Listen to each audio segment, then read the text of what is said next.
We're back to this issue about the Liberty Bank building. They wanted to talk a little bit about the timeline on that. We've actually got Jose Gutierrez on the phone, and we're going to chime in with him here in a minute. But speaking about the timeline on this issue around the Liberty Bank building, so setting here, and for people that don't know, there was the issue of basically playing music while black at the rooftop of the Liberty Bank building, and where a neighbor tried to get all the other neighbors to call the police on the guys at the Liberty Bank building. But basically, what happened was is that the social media manager for the Liberty Bank building page noticed that there was a complaint from someone who said they live a few blocks away and that the music at the event that was going on the rooftop was loud. Okay, well, that's fine. That's understandable. And that should be taken into consideration to be a good neighbor. You know what I'm saying? It's important if you're bothering your neighbors. Well, in the comment that this guy left, though, he also said, you guys are ruining the neighborhood. And so social media manager was like, okay, and replied back, said, can you provide a little bit more feedback as to what do you mean by ruining the neighborhood? And so this guy, he waited a day before he replied. And when it came to our attention, it was like, well, maybe this guy's just had a bad day. He might not have really meant the word ruined. It's social media. You say something in the heat of the moment, you might not mean it. So you want to give somebody some time and then, follow back up with him. So they followed back up with him again, like, well, what do you mean by ruined? This guy came back and he said, well, this is trash music, and, this music is horrible, and it's basically ruining my life and all these other things. And so, over on the media side, we got a win of it. We're like, well, maybe this guy just isn't aware of the history and tradition of the Central District. This is Seattle's musical neighborhood. Going all the way back when you talk about people like Quincy Jones and Ray Charles and Ernestine Anderson and Jimi Hendrix and everything else.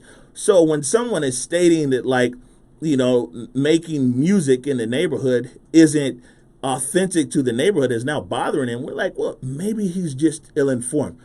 So me personally, I wrote a whole article about the history of the Central District as far as music and everything else, and tied it into what the guys at the Liberty Bank building were doing. And we posted that, sent it over to the social media manager. They posted it underneath this guy's original comment.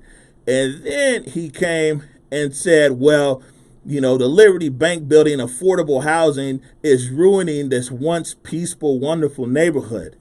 And at that point, you got to remember, because nobody likes to be in these gotcha games where you just say one wrong word and everybody just rains down on you. You got to remember, he initially said that the event at Liberty Bank building was ruining the neighborhood. And instead of just hopping on that, guys waited and was like, well, what do you mean by ruin? Because maybe he was just having a bad day. He reinforced how he thought it was ruining the neighborhood. So then we wrote an article and said, hey, well, this is the history of the neighborhood. He again said, oh, yeah, you guys are ruining our neighborhood. And at that point, basically, man, guys just had to clap back. And Jose, who's on the line here, we'll get to him in 1 second. Jose wrote an article, and it's been like the most read article as far as the platform that it was put on the Africatown Media blog. It's the most read article that was there. But some of the outcomes of that, speaking of the timeline, is, man, the whole community clapped back. I mean, it was crazy. And I'll be honest with you, I was surprised how many white people came out that are in the community and were like telling this guy, like, man, you're an idiot. Don't you realize what neighborhood you moved into? You know what I'm saying? Don't you realize what you are? Because this guy was like, I'm going to call the police on you guys and have all the neighbors call the police. And actually did call the police, which is crazy. And the police responded, which is crazy. But the end result is, Dave, if you're listening out there, is that you brought the community closer. You've brought a spotlight on the history and culture in our neighborhood. And people are doing more events, even this Friday. It's Friday nights at the Y, where they're bringing back the tradition of the Friday night dance in the Central. So all of that being said, though, Jose, and of course I'm biased. I mean, I'm from the CD. Liberty Bank building is near and dear. But man, this is an extension of just basically living while black and someone calling the police on you.